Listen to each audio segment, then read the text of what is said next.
Good morning, beautiful souls, and welcome to Bridge the Gap. I am your host, Nikki Steinhauer, and I hope that you are all having a beautiful day with your wonderful life, just as I was when I was living in Alabama. Come with me as we continue to explore my journey. So, there I was living in Alabama. I was able to escape the ongoing struggles and limitations of the military. I was able to have my family together for the first time. And even though all of this happened at the beginning of COVID, I was still able to establish my boundaries, work on my health as I was focusing on the foods that I was feeding my body and focusing on the workouts that I was doing, as well as the meditations that was just bringing peace to my mind. I was able to build those beautiful connections with my family, with my children, with my husband, and again, finally, with my siblings on a level that we were never able to connect at before. We bought a new house where I expanded my vision, my consciousness, and my sense of self as I made this house our home. Everything seemed to be going very well. So, do you guys remember that duplex that I built with my dad with my military bonus? We're going to back up our timeline just a smidge and kind of go over what happened with that. My husband and I, we weren't too sure what we wanted to do with that duplex after everything had happened with my mom and us moving out and buying a new house and all of these things. Okay, so we're backing up our timeline back to when we were in Texas. My dad said that he wanted to just sell the house and my husband and I wanted to buy him out. Numbers were thrown around, ideas were presented, but nothing was set in stone for the longest time. My husband and I finally decided that we wanted to rent out our side of the duplex. Again, there were many plans that were thrown around, but my husband and I saw the house as an investment. So after the initial freak out of, let's cut all ties here, let's sell the house in that frantic panic mode, we finally calmed down once my mom left to Alaska, and we decided that we wanted to keep the house. We wanted to take the equity and build another duplex. The whole time that we built the house, we were trying to move forward with this plan that we had decided that we were going to do in the beginning before we even built this first one. But this time, because of all the tension and my dad breaking away, we were just going to take the equity out and pay off my dad. But my dad never put my name or my husband's name on the deed. And even after paying the title company and scheduling multiple appointments for him and even online appointments, he always found a way to make an excuse of why he couldn't make the appointment. Even when it was set on a date and time that he said he was available. Even when we tried getting his side rented for him, he refused to let us be on the deed or help him in renting his side of the house with the rental company that we were using. It was red flags everywhere. But guys, the whole time that we were building this house, I trusted my dad, even though he kept trying to say that me and my husband were going to screw him out of money. Looking back and doing a lot of reflection and healing, I realize now what my dad was doing was something that is called psychological projection. And psychological projection is just a mechanism that was first described by Sigmund Freud, and it's a projection that occurs when people attribute their own unacceptable feelings or thoughts or behaviors to avoid confronting them in themselves. And research in psychology has shown that projection is a common defense mechanism.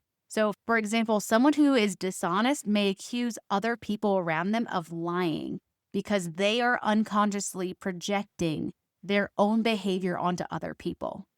And this helps them avoid guilt and cognitive dissonance. There's also been studies that were published in the Journal of Personality and Social Psychology that found that people who were primed to think about their own dishonesty were more likely to perceive dishonesty in other people. So this just supports the idea that projection is a way to externalize their internal conflicts. So again, a few examples of this would be a cheating partner might accuse their significant other of infidelity, even without evidence. And this is just something that I had seen growing up as well with my parents. But this accusation serves as a way to deflect suspicion from their own behavior. We also see this in politics when leaders or groups accuse their opponents of corruption or unethical behavior, while engaging in those same acts themselves. And this tactic is often used to manipulate public perception, to protect a narcissist's fragile ego and the way that the world perceives them. So when my husband and I asked my dad to put us on the deed to be able to rent out our side of the house, he would just say things like, leasing companies don't own what they're renting. You have text to prove that you own that side of the house. Why do you have to prove anything to a renter? I've never asked anyone, do you own this house on paper? Nobody says, I'm renting this to you because I own it. They just say, I'm renting this to you and it's a contract between me and you. I was very persistent. You guys know me. I am all about doing the right thing. I was very persistent about getting put on the deed.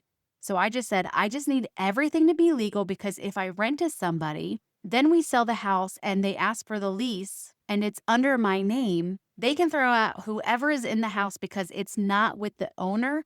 And they can be like, well, we don't know who you made this contract with, but it wasn't the previous owner, etc. All these things. And I don't need something coming up and biting me in the ass later.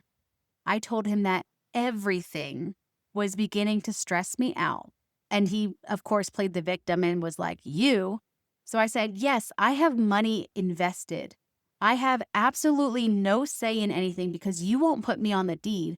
I can't do things legally and you keep avoiding doing so. So in my eyes, I'm basically screwed out of my money, screwed out of my house because I have nothing legal to claim ownership and do this properly. This is why in the beginning, I told you that I don't trust anyone. So I told him I need this house either sold now or to buy you out so I can continue my investments. I'm at a standstill financially because of this house. I said, we are probably going to be moving in February, hopefully, and I need all of this done before then. I can't continue to play these guessing games or have to make decisions on what ifs. I need something a little bit more tangible, a little bit more stable and concrete. But he would always ignore my texts. And when he did finally text me days later, he would always just change the subject. I wasn't able to get anything signed by my dad, and I never got put on the deed. But I wasn't going to have my side of the house just sit there when I could actually be making some money off of it. So in December, I asked to be put on the deed once again. But my dad refused, saying I didn't need to be put on the deed and I don't have to prove that I own the house in order to rent it out. We went around and around in circles, just talking about the verbiage of the contract and all of these things and what I should give to my new potential tenant and everything like that. We couldn't agree upon anything. So at this point, I pretty much just crossed my fingers and I ended up renting out my side on January 1st.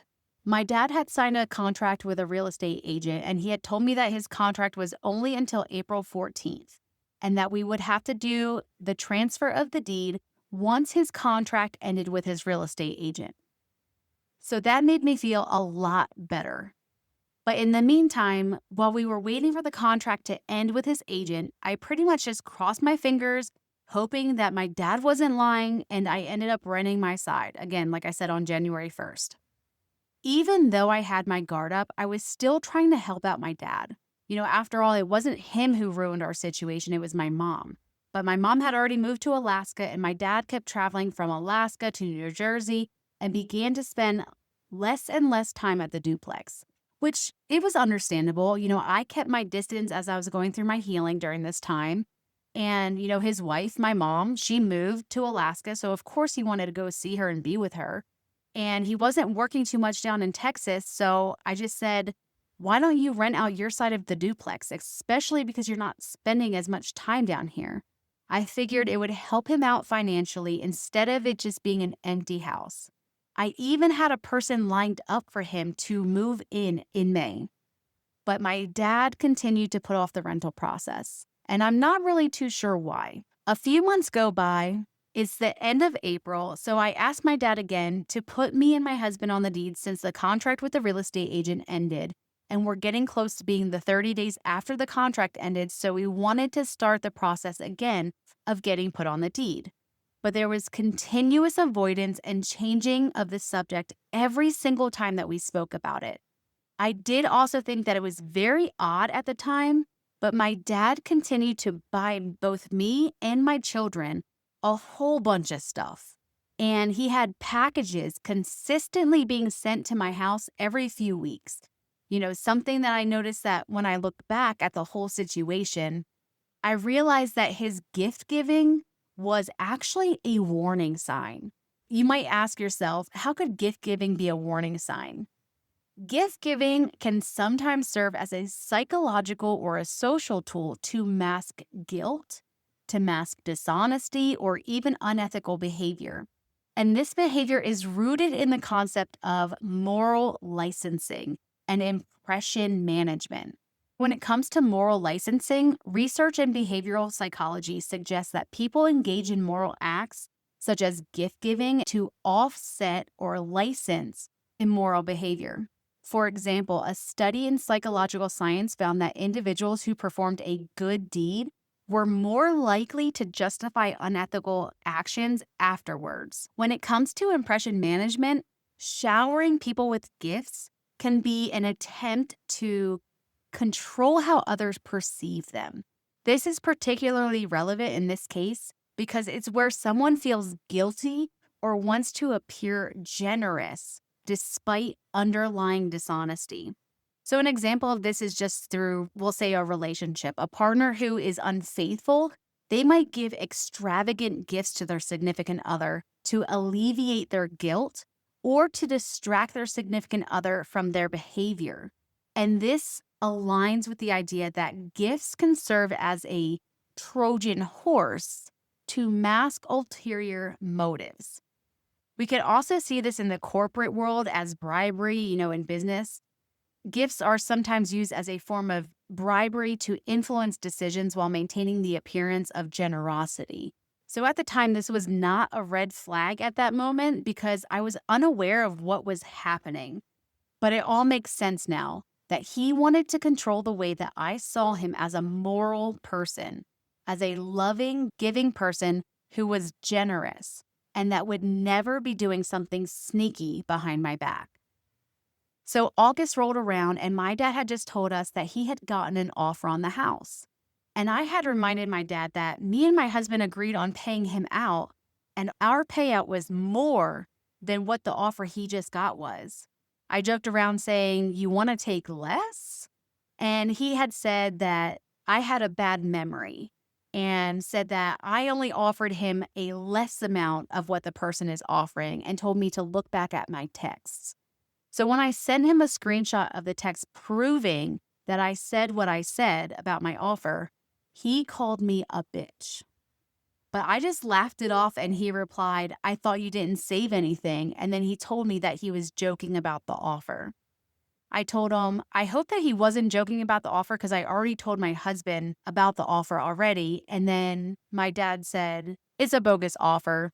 And then he continued to tell me all these stories about how he thought his real estate agent must have thought he was dumb and was playing games with him, just giving him a pretend offer and like all of these things. I just want to stop for a second and let you guys know that evil always has a way of telling you what it's going to do.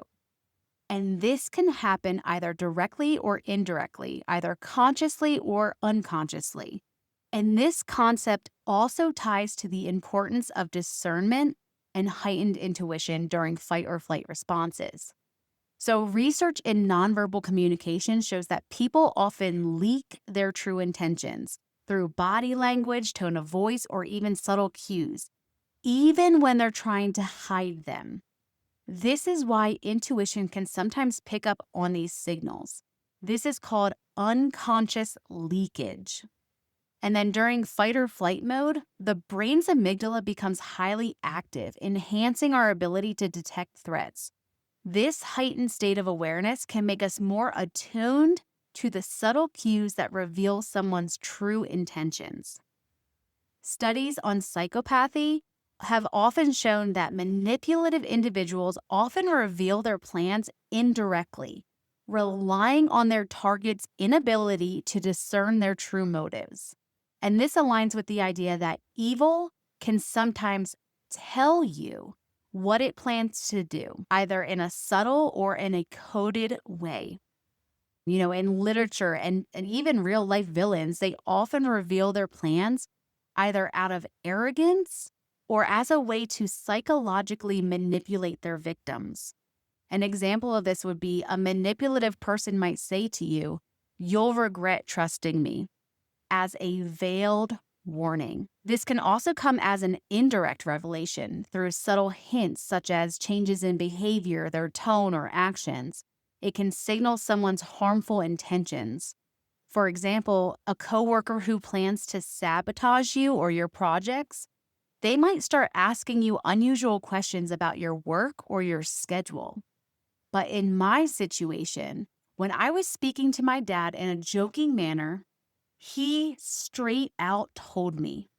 He revealed his plan in a manner that I thought was just joking, but he was 100% serious. So, let's say that I was going to buy my dad out for $100 for this house, and he agreed. When we were texting back and forth, he threw in random texts saying, "I'll still take $100. Remember, these aren't real numbers. But I thought he was just joking. So I said, "Nope, it's going to go down every month. We're not on the deed," meaning, his buyout payment was going to go down. I said, "You just need to put us on the deed, and then our name has to be on it for 6 months, and then we can take the equity out.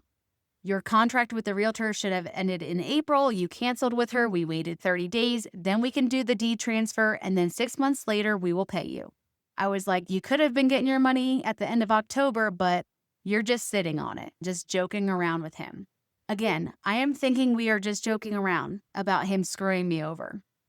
He then replies with, "I'm just going to sell it for $105 and take $100. Again, fake numbers, but he was still undercutting me, and he kept saying the same amount of money of what he was going to take away, as if he had a set number that he was going to leave off of making money off of this house, regardless of what was left. So it turns out that he was more serious than I had thought. He was literally telling me how much he was going to screw me over, giving me the exact numbers and everything. And this is why he was able to defend his position and stick to his story of, "I never lied to you," because in a weird roundabout way, he didn't. He straight out told me how much money he was going to be walking away with, even if it was nowhere near the original 50% when we first began planning everything. So a few more months go by, and my dad finally agreed and thought it would be a good idea to finally put his house up for rent, or at least that's the story he told me and my husband. He had said that, "You're right, he should be making some money off the house, off of his side, so since no one was living there, it's just an empty space." So in October, I agreed to help him out. I flew out to Texas for a few days to help him pack up all of his belongings and get his house together to be rented. I helped my dad pack up all of his stuff. I hauled it to the storage. I completed and fixed the rest of the things on his side of the duplex, and I got it set up, and I completely cleaned it out and got it ready to be shown and rented out. In just 2 days, I was able to help my dad move all of his stuff to storage. I repainted walls, I recalked, I put up a whole fence. There's so much more that I did to get his side of the duplex ready to be rented out, because the new agreement was to allow my dad to be able to rent out his side until we were financially ready to buy him out.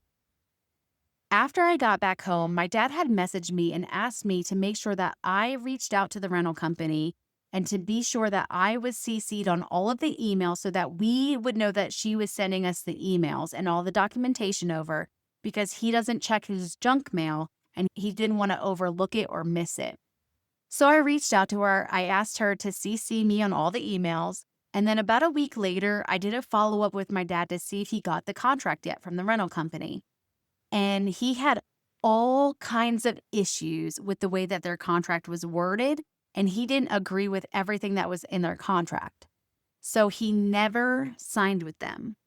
Looking back now, I know why he made all of these excuses and he said the contracts were no good. It was because he couldn't go under contract with them to rent out the house because it would go against the contract that he still had with his real estate agent. You know, the one that he was supposed to be done with 6 months ago. But I didn't know that at the time. So I just thought my dad was being stubborn and cheap. Now, if you ever rented a house before, you know that your company is just the middleman and they will never take responsibility if your tenant damages the home. But my dad would not sign unless they changed the wording to them being liable for damages and having to pay for any damages, not my dad.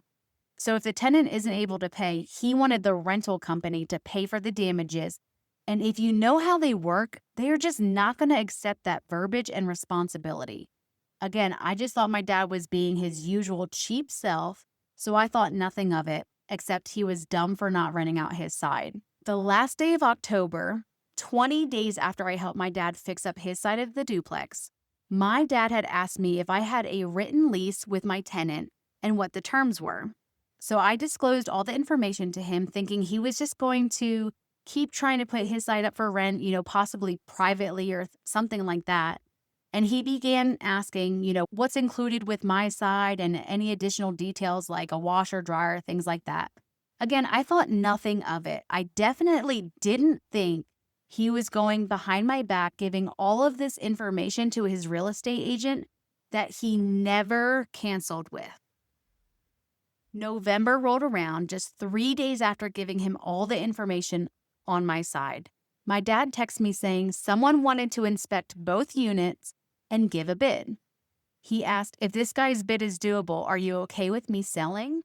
I replied with, I thought you took it off the market, where he just replied, 30-day notice. Confused because we were almost 7 months past the time he gave his 30-day notice, I just replied with, what are we calling doable? And he said, close to asking. Again, guys, he wasn't lying per se when he was giving me these short responses. He just wasn't giving me the full truths. He did email a 30-day notice to his agent. He just never canceled the contract like he had made me and my husband believe he did. He then began to tell me that he had received 6 offers in the last 2 months and they were all ridiculous. Me, still confused, just thought that either my dad was getting offers from the people on the jobs he was doing or some people that he knew, or his old agent really liked the house and just kind of kept it in her back pocket and was directly contacting my dad with offers from some of her clients to see if my dad was still interested in selling. I had said, we would be okay with selling, but it would have to be at the right price, and that our tenant's lease agreement would have to be still in place. Again, I was under the impression that these were just random people throwing out random offers, nothing to do with a real contract with a real estate agent. It was one of those, yes, everything is for sale for the right price kind of thing, not being really serious. The way my dad basically told us that he was no longer interested in renting out his side of the duplex was by saying, I've reached out to 3 rental company places and they all say they won't change the contract wording. I guess in his mind, that was sufficient enough communication to tell us that he was no longer renting out his side of the house. A whole month and a half later go by, and you guys know that I was at my new house. I was still learning things. I was going through my spiritual awakening. I was connecting with my spirituality and my intuition and my gifts and just trying to enhance them during this time. So something in my intuition, in my connection, had told me to look at Zillow and to look at the duplex that we were selling. I thought it was just a bizarre thing that came through kind of out of nowhere, especially because for the whole month and a half, me and my dad never spoke about the duplex again. So I just went on to Zillow and I looked at the house, what could it hurt? And I saw that the house was showing pending. I spoke to my husband and I asked him, would there be any other reason besides someone being under contract that Zillow would be showing pending? And he said, nope, not that I know of. So a whole month and a half went by. And then all of a sudden, I get this intuitive hit from my spiritual team to look at Zillow. And I am completely shocked at what I saw. So I did what I thought I should do. I simply texted my dad and asked him if he accepted an offer on the duplex. He replied with, "I told you about the people throwing an offer at me and thinking that it was fake." So I replied, "So you didn't accept an offer because on Zillow it says pending." He kind of changed the subject a little bit and he began to tell me about how his house in New Jersey was showing pending for over a year. So I just said, "Okay, I was just asking because before it said for sale and now it says pending." He said, "So did the other house. It would say under contract." So I just said, "Okay, I was just asking." And then he replied with, "If it sells, you'll be the first one to know." I did think that change of verbiage was just a little off because he was always telling me when something happens, if we get an offer, you'll be the first one to know, things like that. This time he said, "If it sells, you'll be the first one to know." So again, I thought that was a little odd on that verbiage. But I tried not to think too much into it because he said he did not accept an offer. A few days go by and he had messaged me a message from his real estate agent saying that the lender had finally found an appraiser and he was hoping to go to the house to see both sides. She said that she had no way of contacting the tenants, so could my dad help her determine if it was okay for the appraiser to come out the next day? The real estate agent also said that the buyer is still asking her if the tenant is wanting to stay after the first of the year. My dad sent me the screenshot of what this real estate agent sent him and then replied with, "Finally found? That's why it's fake." I had asked, "What was the offer again?" And he said a number that was about triple all of the other older verbal offers. So I had said, "You had never told us that offer."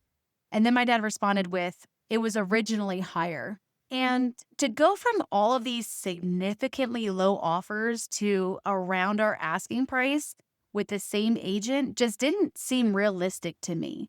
So I had just laughed and said, "Yeah, okay, now I know this lady's messing with you." Especially because of all the stories that my dad was telling me around this lady.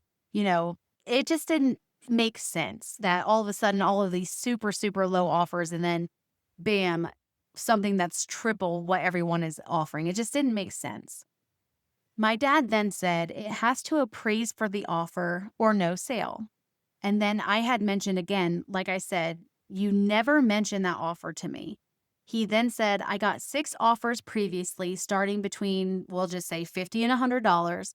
And so I had asked, so that was before I went there and fixed things to get it up for rent?" And he said, "No." So then I said, "So after I painted and everything, someone wants more fixes?"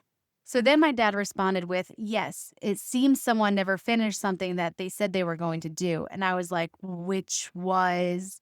And he was like, "Really?" And listed a whole bunch of things that only an inspector would notice. But for all I knew, it could have been an inspector or an appraiser or somebody making an offer. So I really didn't think too much of it, guys. I was too focused on healing myself and getting myself up spiritually that I was just kind of like, I don't really know what he's doing over here. Later that day, I messaged him back. I said, "Anything on that offer?" And he said, "Nothing yet." And so I asked him, "If you gave a 30-day notice to your agent, how is she still able to show the house? You gave her the 30-day notice about 2 to 3 months ago." Again, he did what he always did. He changed the subject and tried to start drama about my brother and his girlfriend. He did end up telling us on the phone that he thought he gave the 30-day notice, but then something happened where it didn't go through with email stuff. And so he was technically still under contract with his real estate agent. So I had said, "Okay, well, make sure you put in that 30-day notice to cancel with her." I had asked on the phone. It was just a 6-month contract and it should have ended automatically and not renewed. And he said that he was duped again, that it was actually a 12-month contract and a whole bunch of other lies. So I just said, "Okay, make sure you put in the 30-day notice so we can finally be done with this real estate agent. 2.5 weeks go by, and the company that I was going to use for my dad to help rent out his side of the duplex contacted me and had asked, what do you want to do with these keys that you spent a lot of money to overnight over here? Because this is when we were trying to get my dad's duplex up for rent on his side, so we sent the keys. We overnighted the keys to them so that they could start renting out my dad's side of the duplex. But then my dad refused to sign the papers. And now all of a sudden, because he just realized that he's still under contract with his real estate agent, that he cannot have any changes to his contract with her.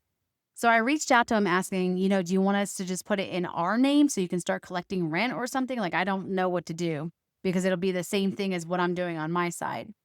3 days go by without a response, and he finally messages me back and says, "Why would you sign a contract that the realtor said wasn't good?"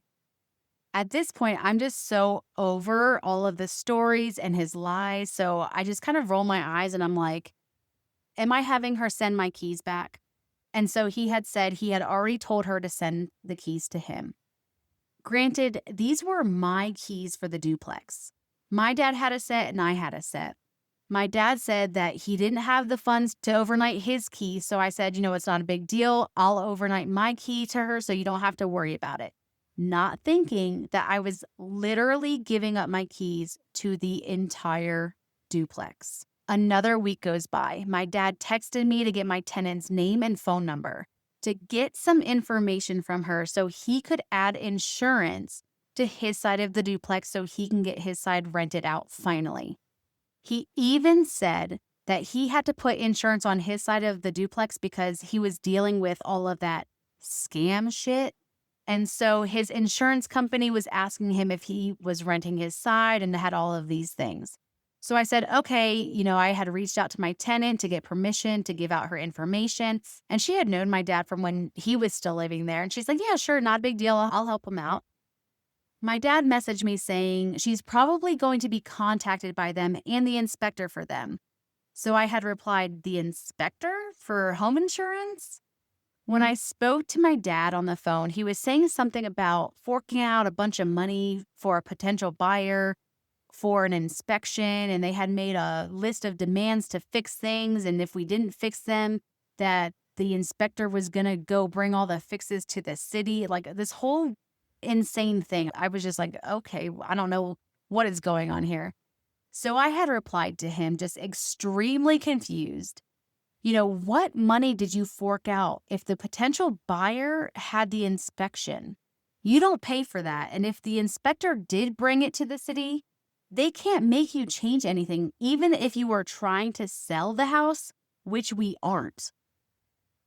It all passed inspection when we built the house, so I don't understand what you're paying for.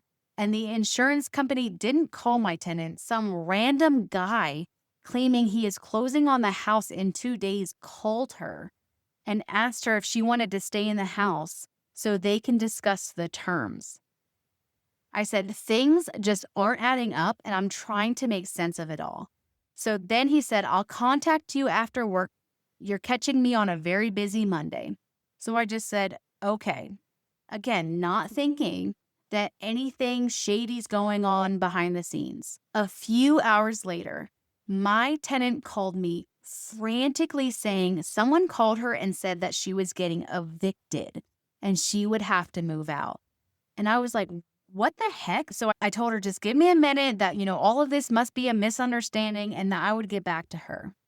She sent me a picture of a for sale sign in the front of the house, but my dad said that it was there because he was selling the other lots that he had owned that were next to our duplex. And he said that the real estate agent must have placed it too close to the house.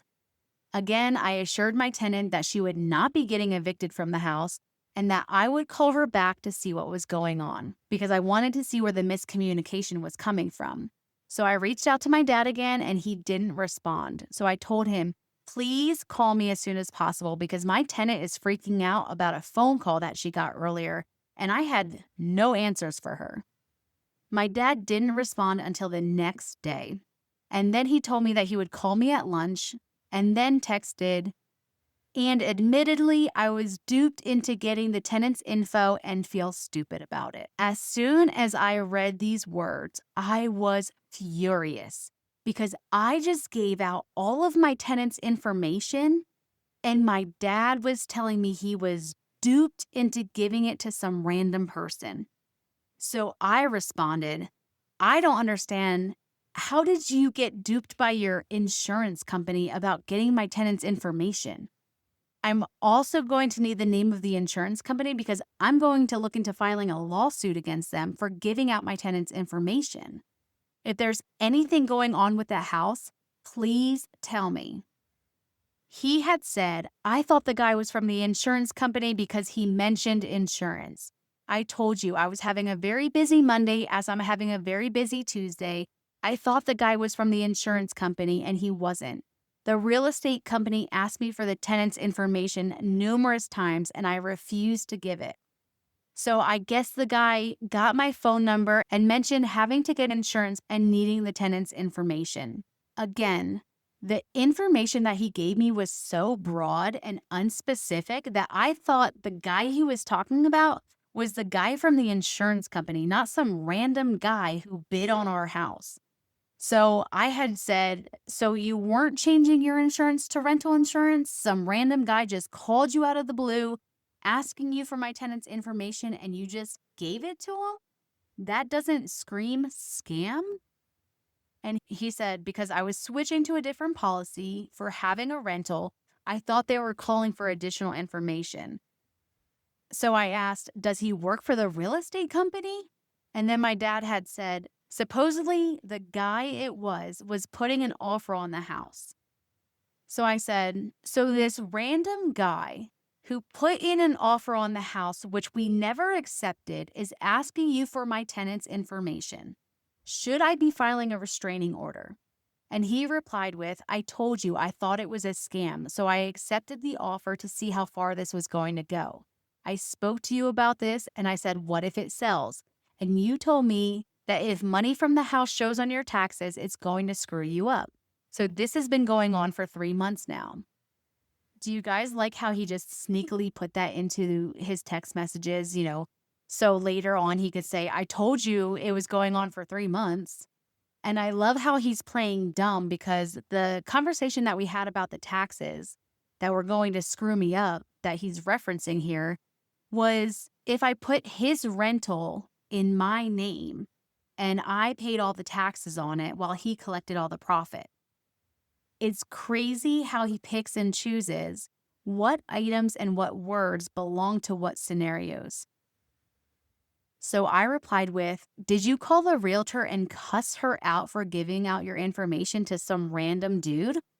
He replied with, my phone number's on the internet, and yes, I did complain to the realtor and she said I'm terribly sorry. What he's not telling me and disclosing to me was that she was not terribly sorry about the random guy reaching out to a tenant and things like that. She was terribly sorry to be causing issues and doing things without my dad knowing the full story. She was sorry for not telling him about the new closing date. So I said, wait, what? You never told me you accepted the offer and we were talking about taxes on your side of the rental. If we put it under my name with the rental company, you never told me you accepted an offer and that the house was being sold.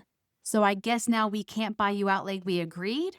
He did not respond, so I replied with, so this guy is closing tomorrow on the house.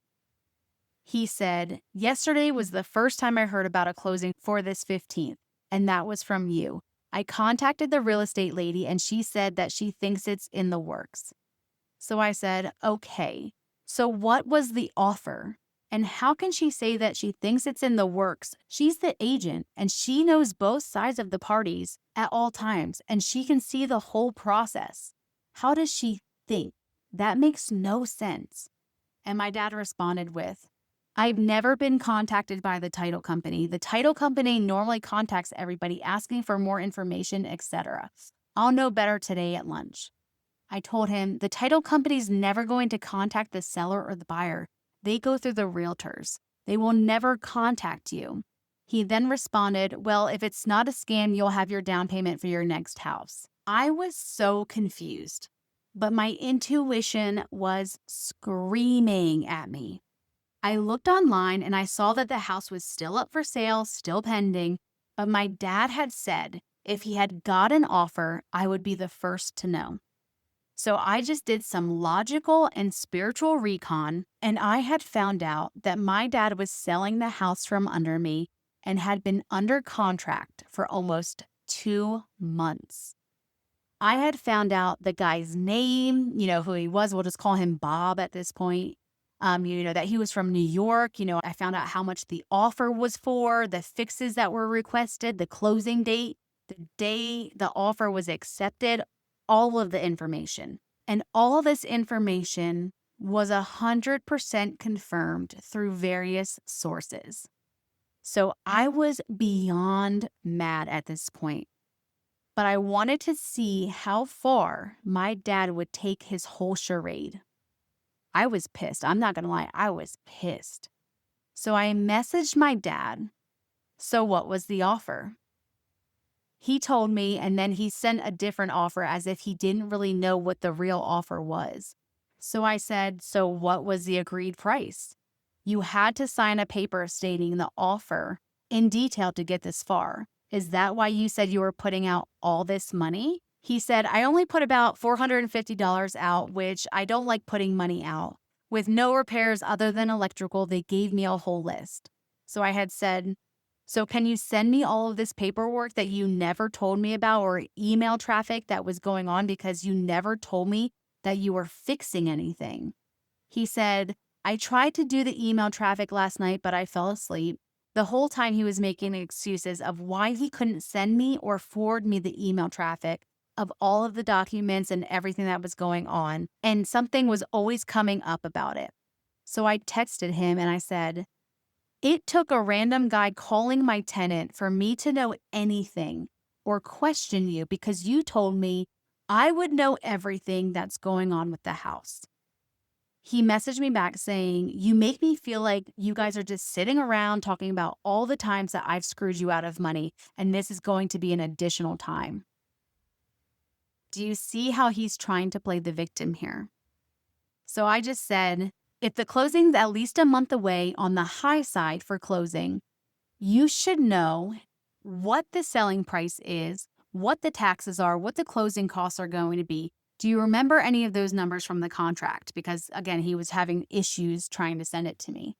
I said, I never accused you of screwing me out of money, but I do feel like you're being very sneaky behind my back with everything. I said, this guy is saying that he's closing tomorrow, and I had no idea. And I said, I never said the 15th. So now that we are on that topic, how do I know you're going to give me my buyout or my half?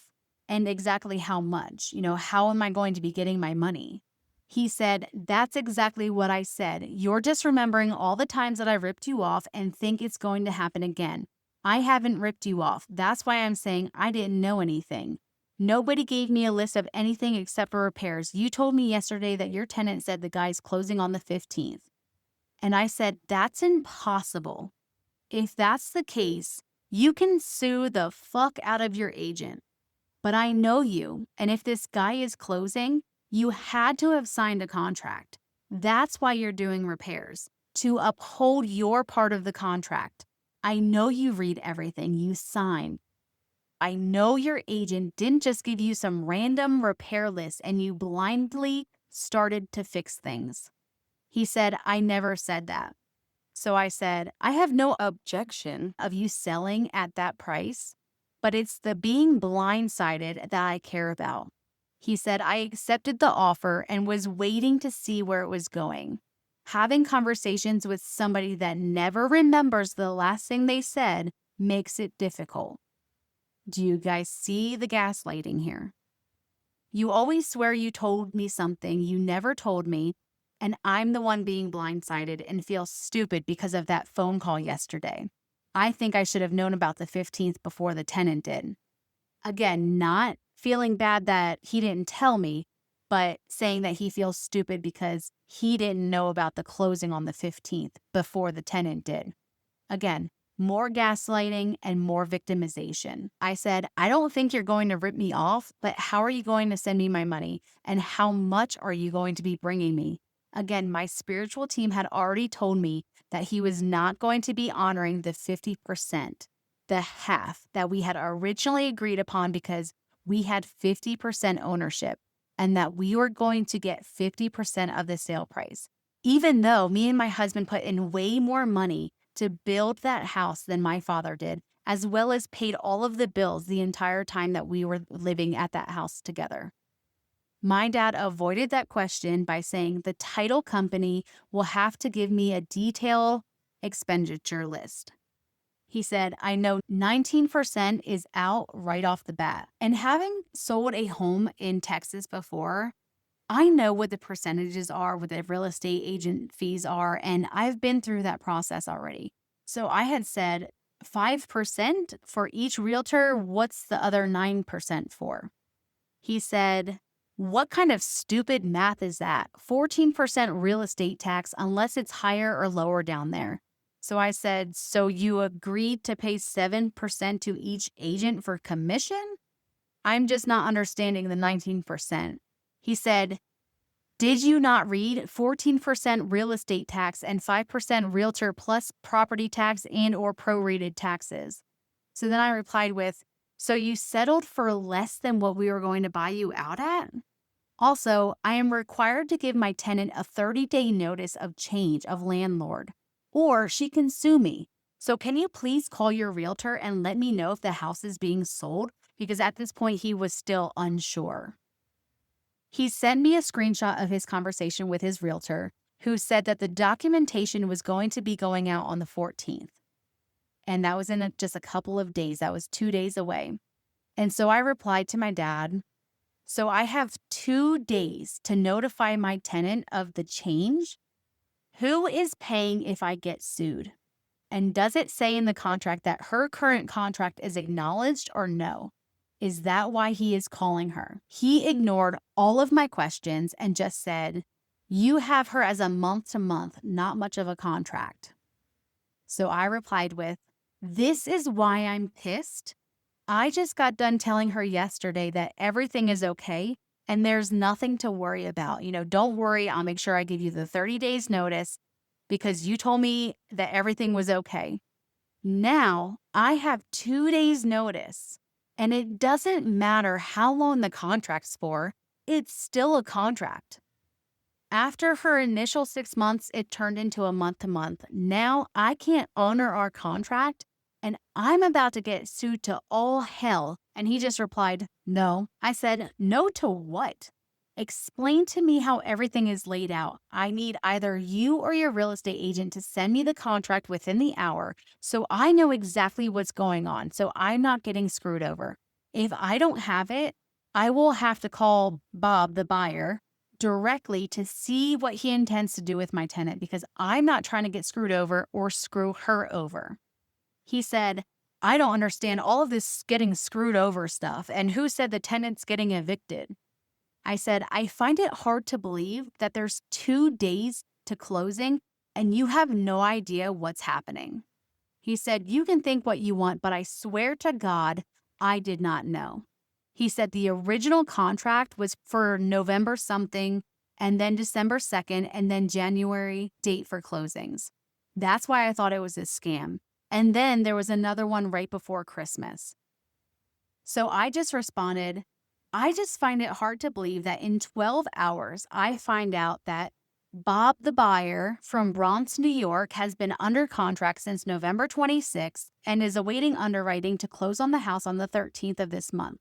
And it is past his back out date, but you just found out all of this today. How am I supposed to believe that?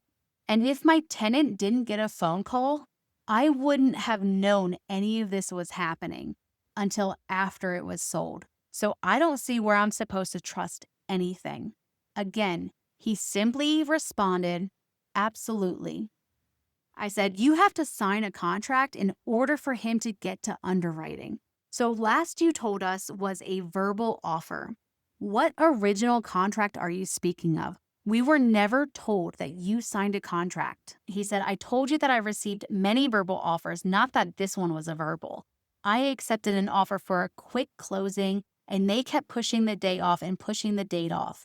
I already told you, that's why I thought it was a scam. First delay was he didn't have a bank. Second delay, couldn't find an appraiser. Third delay, couldn't find someone to underwrite. That's why I thought it was a scam. I just responded, you never told me you signed a contract. He said, I know I told you that this offer was in writing and the best one so far. Also, that I thought she was scamming me. And I told you that I'm going to run with it and see if it's a scam. I sent him all of the text messages and screenshots of when we spoke about this house. And I said, this was all that you said on it. And he said, when we talked, basically trying to say when we talked on the phone. I said, absolutely not. Like, there's no way. Then he tried lying and saying that my husband was in the background saying that he thinks it's a scam too. And I said, yes, when it was a verbal offer and when these offers were triple less of what this offer was. He said, no, I told you. She kept sending me verbal offers and I was ignoring them because they weren't in writing. And I said, that's why we said it was a scam and don't trust your agent until everything was in writing, because all of the stories that you kept making up around your real estate agent and how shady she was. And it was just, everything was telling us that she was doing things shady and wrong. And then I had asked, so when did this all go in writing? He said, whenever I told you I was going to run with it and see what happens. They put an offer in writing with stipulations. So I said, when were you going to tell me this? Over a month of information was not relayed to us, even though we were asking questions about it. He said, honestly, I thought it was all just going to stop and the person was going to back out just like the first written offer. I said, you told us you gave the agent a 30-day notice and she was making up verbal offers. That was the last thing that I heard because you kept avoiding the topic, which makes me think that you're intentionally blindsiding me. And he simply said, no. Then I said, I told you when I put it in writing in an email what my intentions were. She came up with an offer, which he never said to us at all. Then I said, you could have at least told me this was happening. They had to put down earnest money too. You never said that to me. There are so many steps that you could have informed me of. He said, I know, I'm sorry, but like I said, I thought it was a scam to keep the listing active. And I said, and for you to claim ignorance on everything is just unbelievable. I know you. If I don't have the contract by 1 today, I'm going to call Bob the buyer because I'm going to save my ass and not get sued and make sure my tenant is taken care of. He said, why wait? Call him. So I said, so you're withholding the contract from me. And then he told me to shut the fuck up. He said, I don't have it on me. I told you I left my iPad at home, which he never did. He always had his phone and his iPad with him. And I said, that's why I said, you or your realtor, call her and have her forward it to me, please. Listen, like I said, I'm okay with selling. I just need to cover my ass, which you of all people should understand. I'm not trying to mess up the process, but I need answers and clarity on the situation. He said, I hear you. If I have a heart attack today, it's your fault. So I said, so can you please call her and have her send me the contract? How do you think I feel? I have to back channel everything to get information. Again, he just kept saying, let me see if I can get it for you when he was home with his iPad. And I kept saying, but for real this time, not like you keep saying you're going to do and I never get anything. At this point, I wanted to start showing my dad how much I actually knew about the contract, so maybe he would start being more honest with me. So I messaged him. He is trying to charge her more for rent. Talking about the buyer. Again, there was more avoidance and not sending me the contract and all of the things. So I said, okay, if I call, we're just going to call her Sue, the real estate agent. I said, okay, so if I call Sue and ask her to send me a copy, she's going to have to call you and get your permission. Can you answer when she calls and give her permission? Still, no answer from my dad. He finally responded that he had the documents on his DocuSign, and as soon as he gets to his email, he's going to send it to me. I said, you have your email and your DocuSign on your phone. He's like, I have my passwords. They're written down, not shared in between devices, which my dad would never write down his passwords. So I just started laying everything out that I knew about Bob the buyer. And I said, Bob the buyer is supposed to be calling me back to talk about my tenant situation because she has to move out now because she can't afford his new rent. I need to know what the contract says so I can have an educated discussion with him about the situation. We are trying to have everything figured out before he flies out to Texas in a few days. And I can't believe he's never seen the house in person. I guess he's trying to fly out tomorrow to look at it before the closing on the 14th, which was just in a couple of days. After sending my dad some additional information, he finally started to send me some portions of the contract. He sent me cropped out pictures with big black boxes on them covering portions of the contract. He started to send me the stuff so I wouldn't reach out to the real estate agent. But I continued to say, can you please stop sending me edited versions of all of this stuff?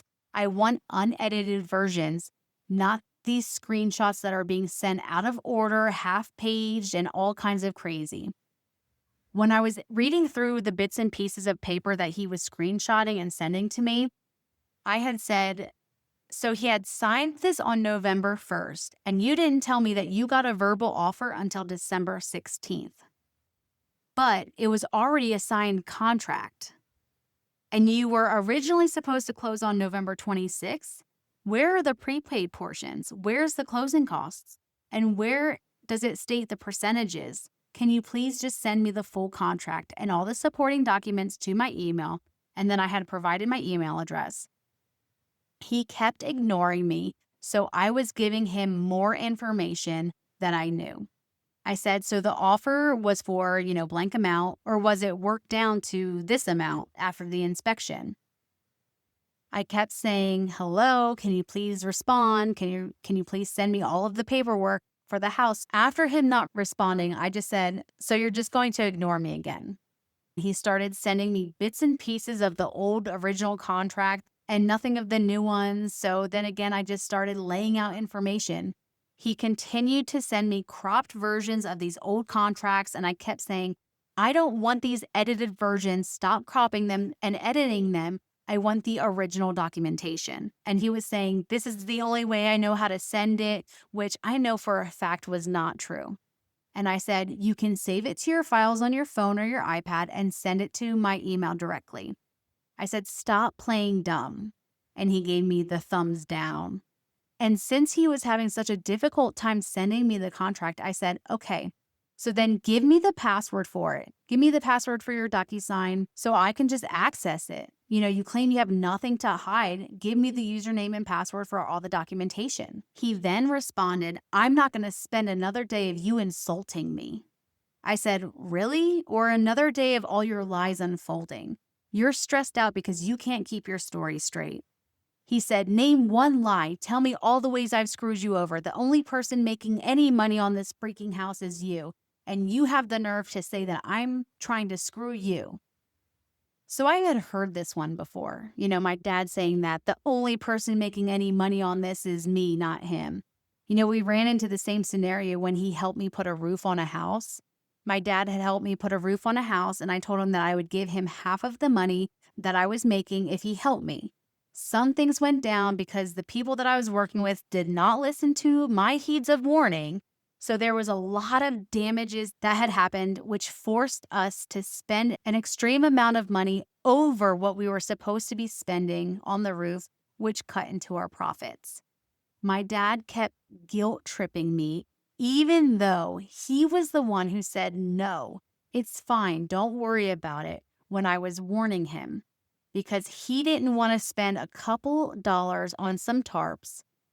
We ended up spending thousands of dollars on fixing the damages that had occurred. When everything was said and done, I gave my dad his money, in which he had told my siblings and a bunch of people that I screwed him out of. But what he apparently didn't realize is that I ended up giving him about $2,500 when me and my husband took home $500. because I felt guilty of having my dad help me do the work and not getting close to what I had originally said.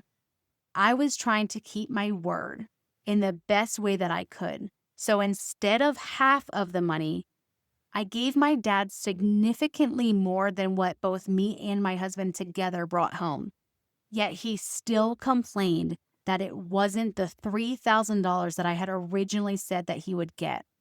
Even though, as I had said, we spent thousands of dollars of our profit to fix all of the mistakes that he told me don't worry about because he didn't want to spend a couple $100. Actually, I think it was less than $100 on a few tarps. Yet I still unproportionately gave him more. Yet I was the one who was ungrateful for the help, and I was the one who profited off of the roof, and he was the one screwed out of money. So he told other people. So hearing this word, or this phrase, I should say, of "you're the only one profiting off of this," it may have triggered something of a defense mechanism within me. Like, first of all, as a parent, there is no way that I would be arguing with my child if they profited more than me. I'd be like, happy for them and cheer them on and be proud of them. I'm not a greedy person, so, this just wasn't the case here. Greed and selfishness around my dad. And, again, it just triggered something inside of me, another fight or flight mode episode. And I wasn't going to be the punching bag this time, all of his lies and deceit. So I straight out told him, listen, I already spoke to 2 real estate agents and some lawyers, and all I have to do to end this sale is to make 2 phone calls and the deal is off. I do not want to do this because I want to sell the house and just be done. You have not been upfront with me about any of this. You lied about the offer, the time frame, the offer amount, trying to get it rented, and you keep saying what I know you'll know, yet you can't even send me the contract. I do not trust anything you say, so I need to see the documents. Why are you withholding everything? And he said, sending you the contract is withholding, and I can't help that you don't have a memory. I told you that there was an offer. I told you I was going to write it out and see if it was a scam. Do you want to keep saying I never said it? Keep believing it. I said, sending me bits and pieces and edited portions of the contract is withholding, so yes. He said, do you want to have bad blood over this make-believe stuff you're thinking? Again, the gaslighting. And I said, I sent you the text of when you told me you got an offer on December 16th, but you already were supposed to close on November 24th. No, I want you to stop sneaking behind my back and finally be honest. He said, if you have the ability to read and comprehend, it says proposed closing date. Everything says proposed.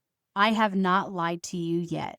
I said, yes, because it can't have a final closing until it goes through underwriting. I know the process. Then he said, then why are you saying there was a closing date in November 24th? Everything says proposed. I said, because he signed the contract and you signed the contract November 1st. And you told me December 16th that you got a verbal.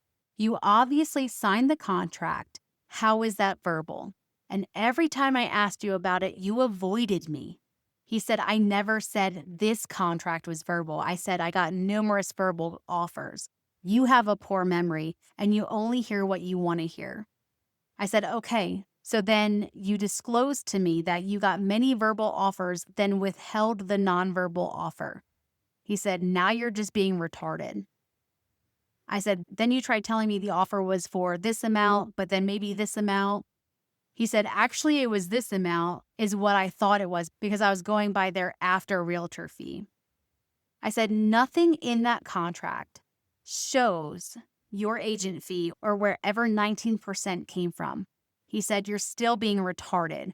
5% realtor fee and 14% realty sales tax. See, even after I told you that yesterday, you're acting like it wasn't said.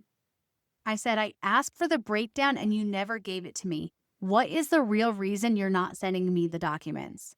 And again, when I said evil reveals itself, he says it straight up. He said, because I'm a lying thief that has been screwing you over for years. And I just think he's being sarcastic. But again, evil will show itself every single time.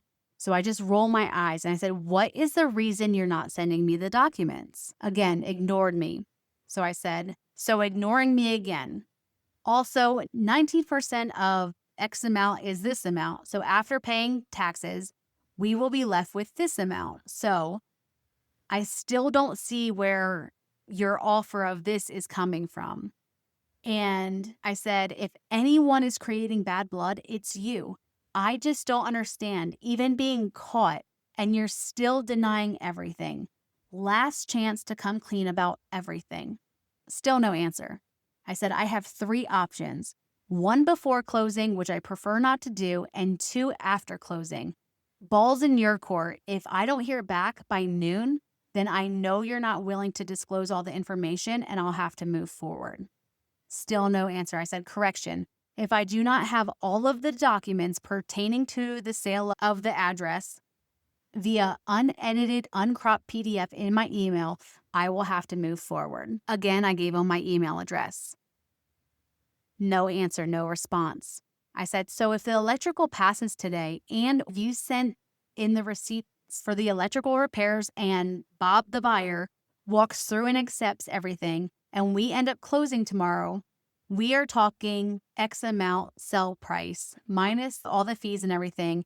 And so my half is going to be X amount. Agree? Still nothing. I said, are you just going to avoid me until after the walkthrough tomorrow at 12 or until closing? He said, why? Are you itching to insult me some more?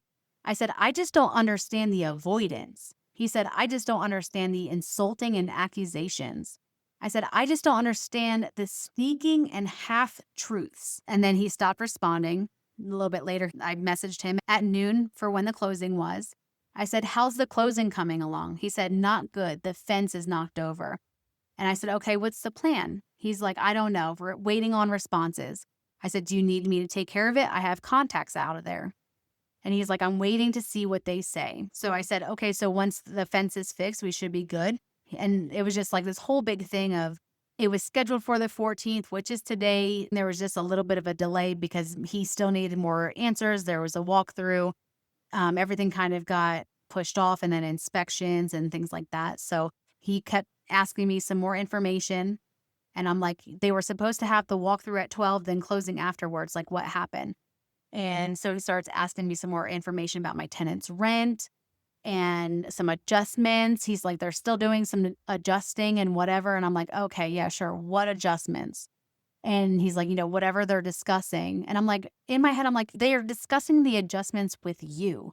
Like, I just don't understand. So again, he kept avoiding giving me information. I said, okay, if they're adjusting things, you'll have to re-sign and send the closing contract. What kind of time frame are we talking about? He said, I just sent in notarized paperwork and they want me to send them money through Venmo and they don't know how Venmo works.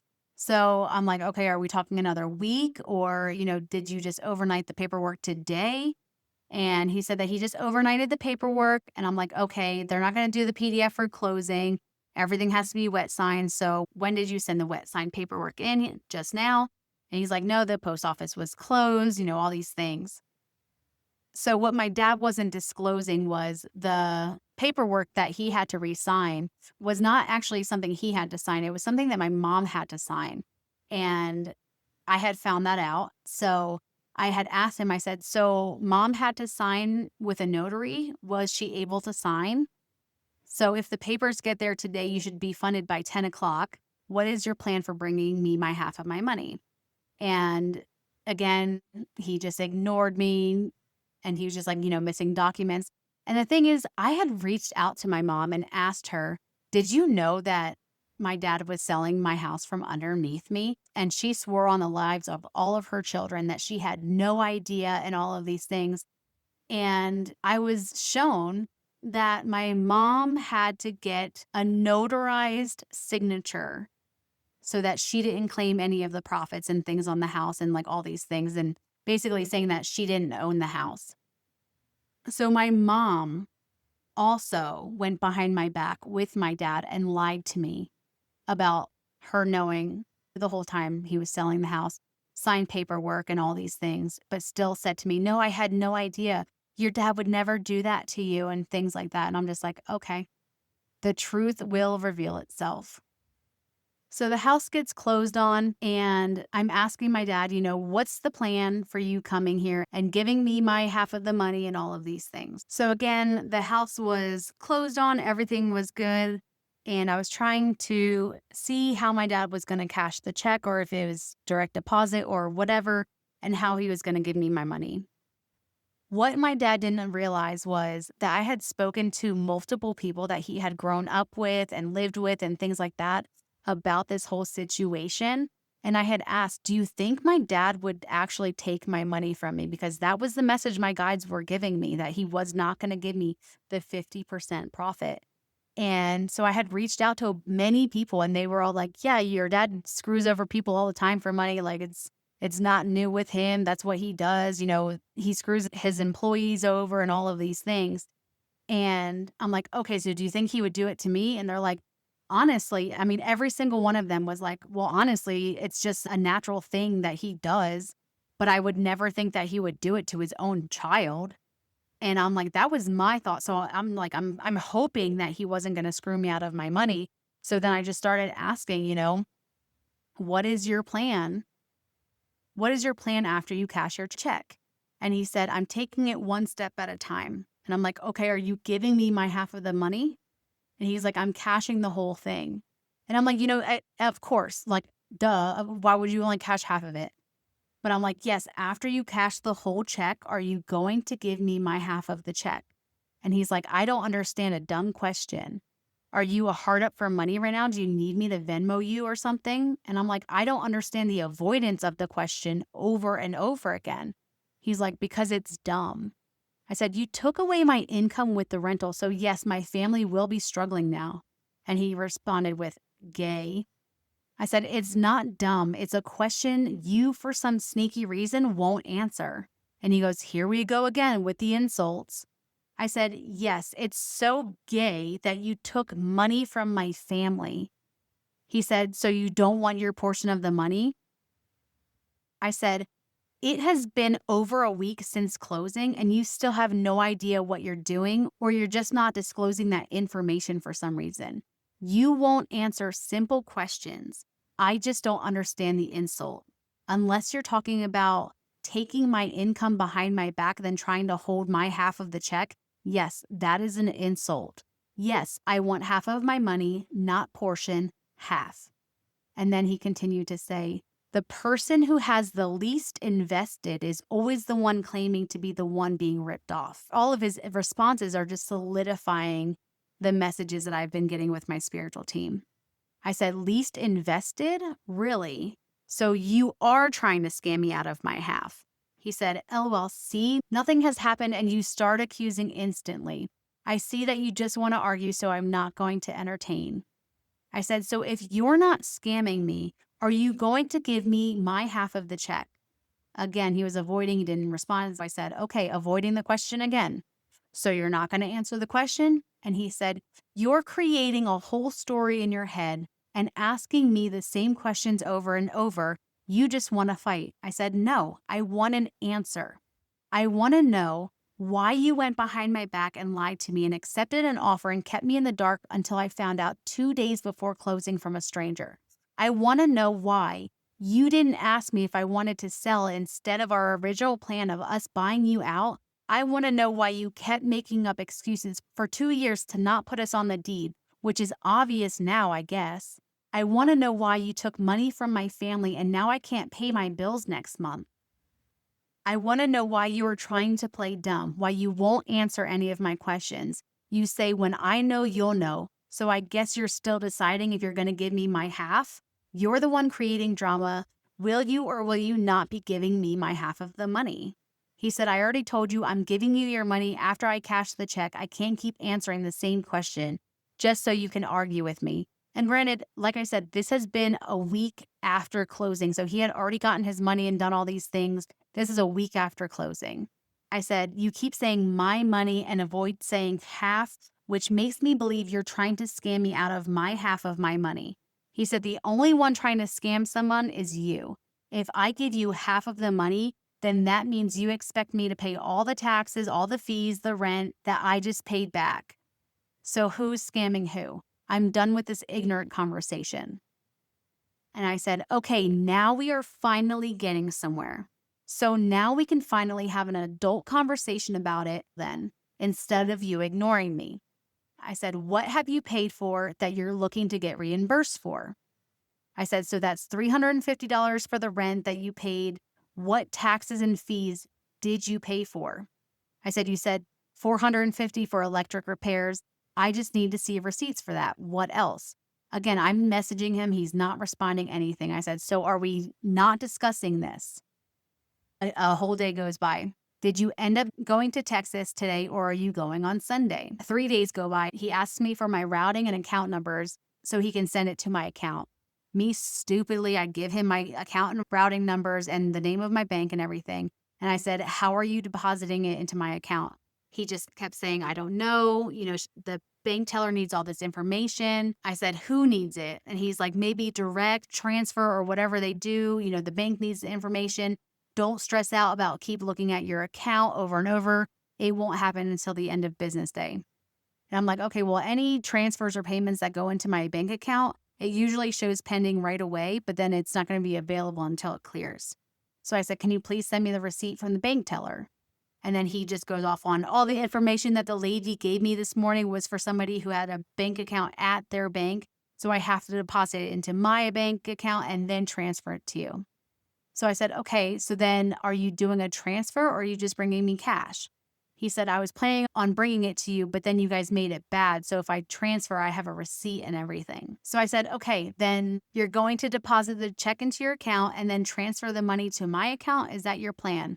Again, no answer. So I'm like, did you cash the check or deposit it? I will fly to New Jersey or to Texas. That way you can give me my cash.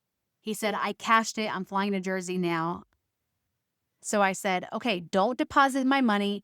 I will come up to New Jersey and get it. And again, at this point, because of his constant days of avoiding me and just the way he's been treating me and avoiding things, I'm pissed off at him. Like, honestly, I'm angry, infuriated, and in survival mode, still transitioning through these ascension and awaken processes. So he texts me and he goes, your tenant came home, so I rang the doorbell, but she didn't answer. I still have stuff in her crawl space. And I'm just like, okay, just to clarify, don't deposit my money. I'm going to fly to New Jersey to get it. So he had wanted to call me a see you next Tuesday, but he did not put the T at the end when he texted me back. So my dad says, make sure you tell me which day you're coming to be here so I can take it out. So I flew into New Jersey. My sister picked me up from the airport and I went to where my dad was staying at my brother's house. And my dad came home, we were there, and I said, hey, I'm here to pick up my money. And he basically said, I don't have the money on me. I have to go to my bank and get it. And then I have to give them notice and like all of these things. And I'm like, okay, cool.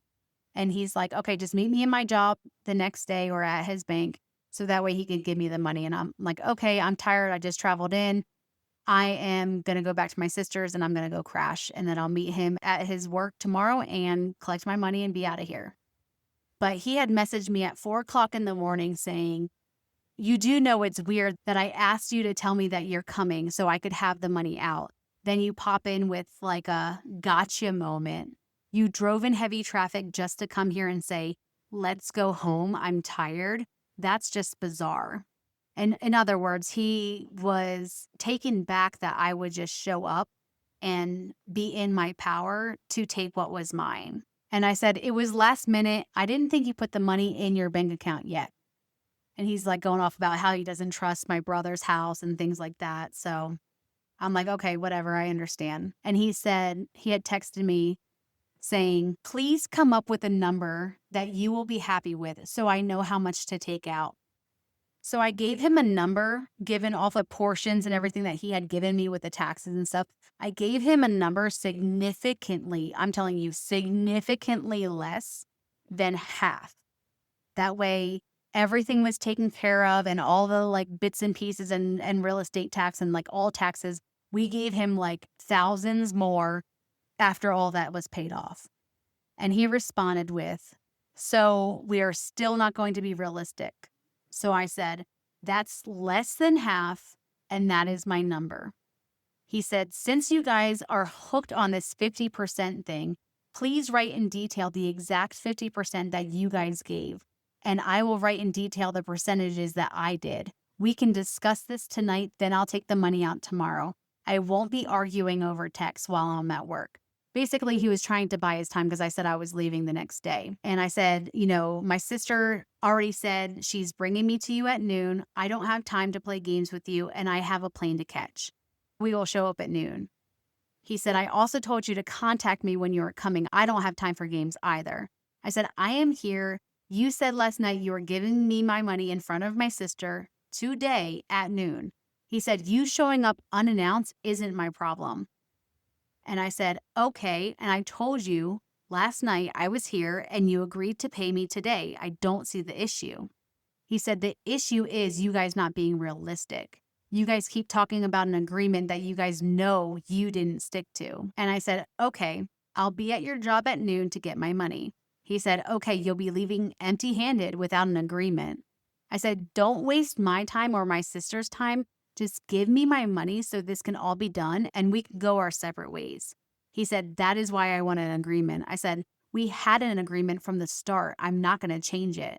He said, you guys changed the agreement. I said, we absolutely did not. I said, I will see you today to get my money so our partnership can be finished. I don't know why you want to carry this on. He said, if I don't have an agreement, I will mail a cashier's check by the end of today. I said, no, I want cash like you agreed to. Then he said, then we need an agreement that you have to stick to. I said, I'm not leaving here empty-handed. I came up here to get my money. Bring me what you think I'm owed. Where am I meeting you? I am done playing your games. He said, when you start insulting somebody for doing something that you've never done to you and still continue to insult, I'm not understanding the game. Like, I really had no idea of really what he was talking about there. But I'm like, where are we meeting? He said, you don't want me to waste your sister's time, so I'm not going to have you riding around looking for an argument. I said, I am not. I'm just trying to grab my money and leave. It's simple. Then we can be done with the situation. He said, yeah, I'm sure. Now I know why every time I talk to your son, he does the angry thing because he hears the shit talking about Pop. I said, first, my son always does that. That's just what he does as a toddler. And I said, this isn't about the kids. This is between us. Where am I meeting you? And I'm just like, first off, I'm not like you. I know that kids are supposed to be kids. I would never, ever bring my children into this situation and tell them what's going on. That is not a kid's responsibility to go through all of that. So then he goes, I also don't remember an agreement that said I was going to do 80% of the work or find 100% of the contractors, 100% of the deals, and be the only one at the house almost every single day. And I'm like, okay. Which was just funny to me because he thinks that he did all these things, but I'm like, I laid the flooring, I painted, my husband did the roof, we did everything. But he was just like, come up with a number that you're willing to sign off on and I'll get back to you. I might just have you meet me at the bank. And I said, I told you my number. I don't know what your number is. Bring me what you think I deserve. Because at this point, I'm like, I'm not leaving without something. So I said, okay, then I'll meet you at your bank at noon. He said, well, your number doesn't even make sense. All you have to do is please look at the closing papers, add the fees, and any and all repairs. And I don't want to hear you're only responsible for 1 year. I said, okay, where's your bank? Because I'm like, what closing papers? You never sent me any closing papers. You never sent me the fees. You never sent me any receipts or anything for repairs. So what am I even supposed to be looking at? You want me to look at all these things and make an educated thing, but you're not telling me any information. You're withholding all this information and just saying, tell me what you deserve. So I'm like, okay, where's your bank? And he goes, Jeff said, you guys are only responsible for the year that the tenant was there. So none of that even makes sense and all these things. So I said, okay, I'll see you at noon. Is that at noon at your bank? Is that what you're agreeing to? He said, give me a number, then I'll tell you where to meet me. Now I have to work. I said, I already did. He said, not agreed. I said, so what is the number that you're going to give me? He said, the one we agree upon. I said, okay, so then where am I meeting you? He said, give me a number and then I'll tell you where to meet me. No more circles. So I just threw out another number that was unreasonably low. And then he countered with just an insulting number. And then he countered with an even lower number. And I'm like, I don't care anymore. Just give me my money so we can be done. And then he gave me a lower number. And I'm like, where am I meeting you? He said, I'll text you in a little bit, and then gave me a different number. He said, because you threatened me with legal action, I'm going to need you to sign off on an agreed amount before money exchanges hands. I said, give me X amount of money today. And then he started going lower and higher and then like going all over the place with all these numbers. So we went back and forth a few times, probably like 6 or 7 times of a number. And then he said, do you agree to signing off that you're 100% responsible for the taxes on the money, the deposit for the tenant, that you are paid in full as to the agreement on the house and all these things, and don't hold him liable for any of the costs or the expenses pertaining to the house and all this stuff. And I'm like, where am I meeting you? He said, so you're not willing to sign off. I said, what am I signing? Because he just texted me that. He's like, did you not read the text? I'm like, why would I pay 100% of the taxes? I paid the deposit back to the tenant already. And he's like, 100% of the taxes on the money that I'm giving you and all these things. So I'm like, why would I have to pay taxes on the money that you give me? Taxes came out at closing. So like everything he was saying just didn't really make sense to me. He said, not the house taxes. There was no real estate tax taken out. So if there's any other tax that pertains to the money I gave you, you would be 100% responsible for the tax. And I'm like, what do you mean there's no real estate tax taken out? Like that makes no sense. But he basically said, if there's no tax in the future, then there's nothing to worry about.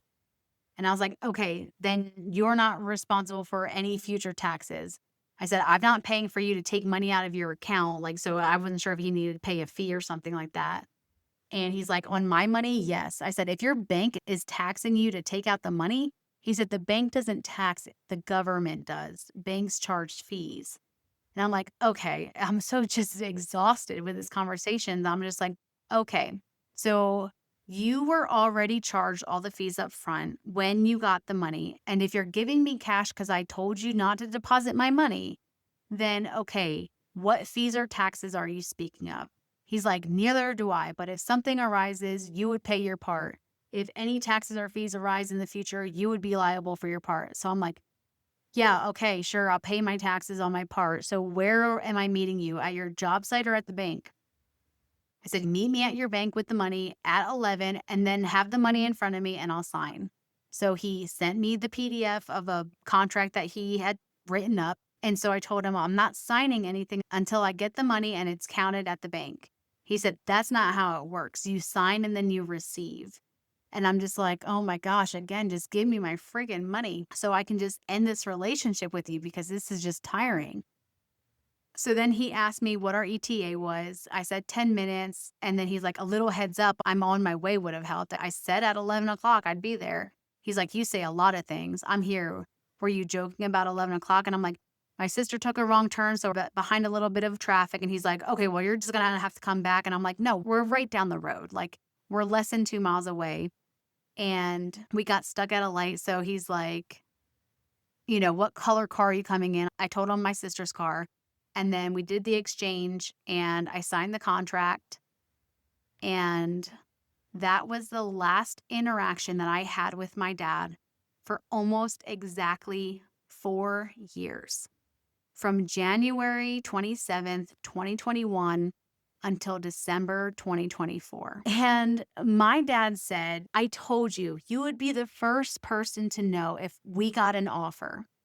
After a few days of going back and forth and my dad ensuring me that there was no way that he was selling the house, even when we were informed that we were just waiting on a notarized paper from my mom. Again, my mom knew my dad was selling as well, even though I reached out to her and asked her, and she swore on the lives of all of her children she had no idea. Just before closing day, I disclosed the information that I had, and my dad tried to convince me that I had no idea what I was talking about, and if somehow he was selling the house, it was because he signed a paper that he thought was a scam. Again, why would you sign a paper that you think is a scam, especially for my dad who is so beyond cautious with everything? I have no idea.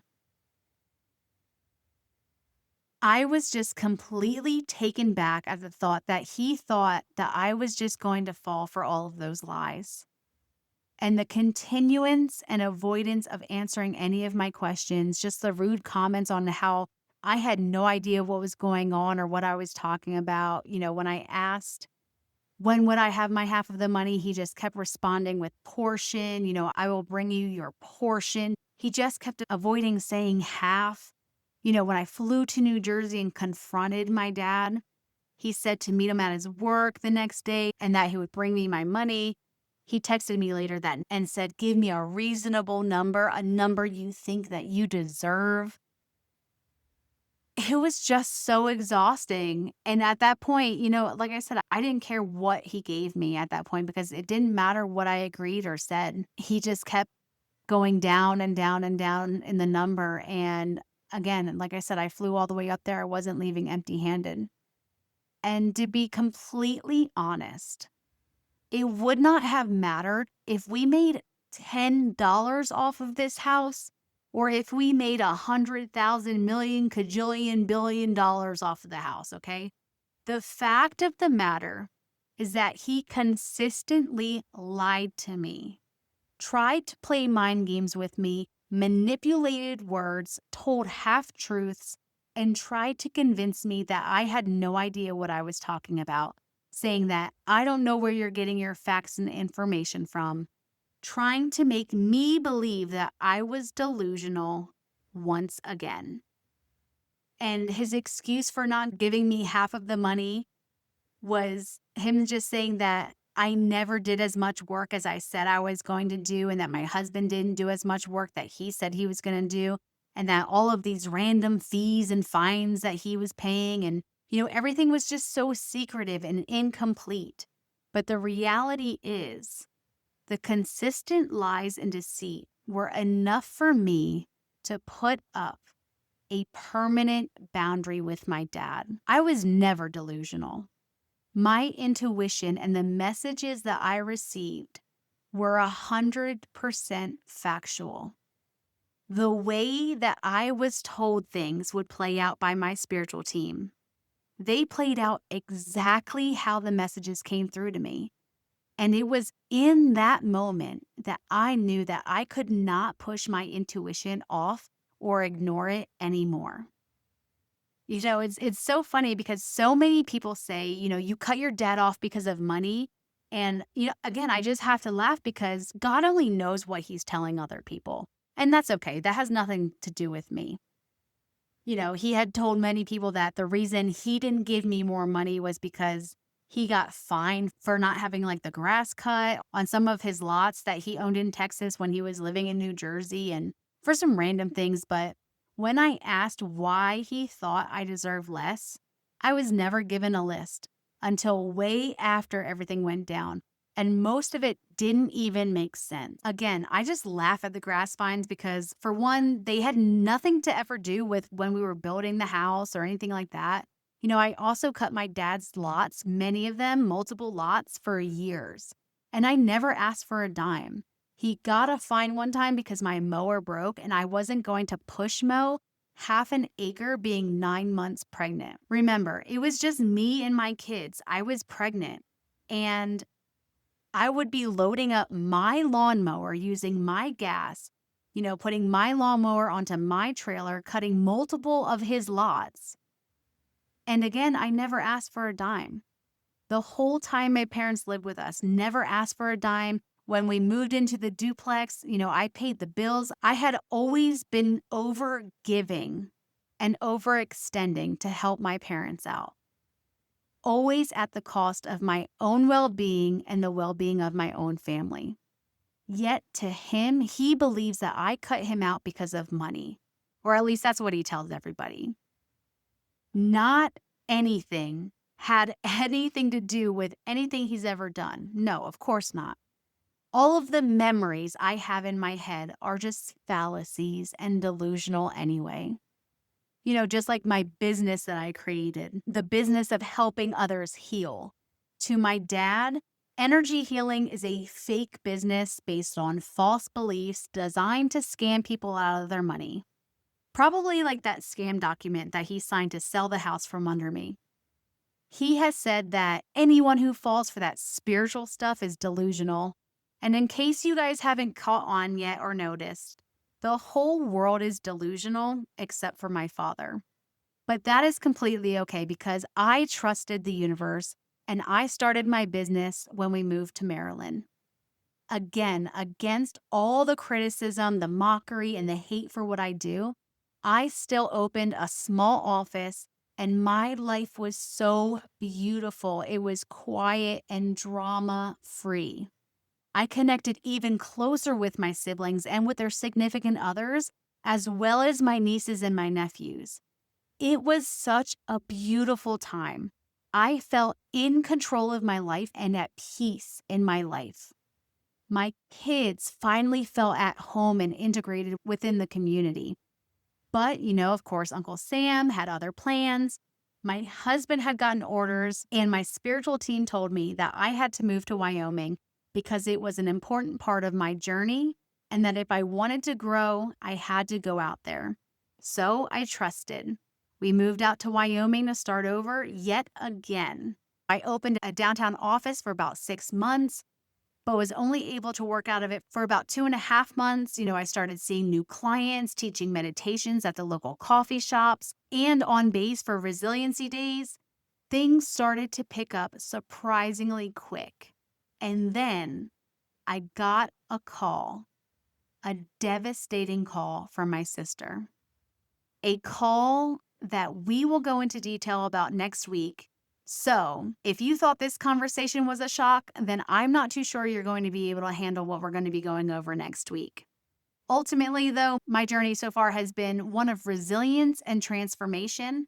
I learned to embrace my spirituality, my gifts, and really step into my authentic self while also holding very firm to my beliefs and my boundaries. Again, next week, we're going to be diving into the challenges that I faced after moving to Wyoming, how I continued to grow spiritually, and exactly what happened when I got that phone call from my sister. Until then, remember, healing is a journey. It's not a destination. It doesn't matter where you've been, as long as you're taking steps to get to where you want to go along your path. And you have to trust in yourself as well as Source. Thank you all for walking my path with me so far and being a part of my journey. Until next time.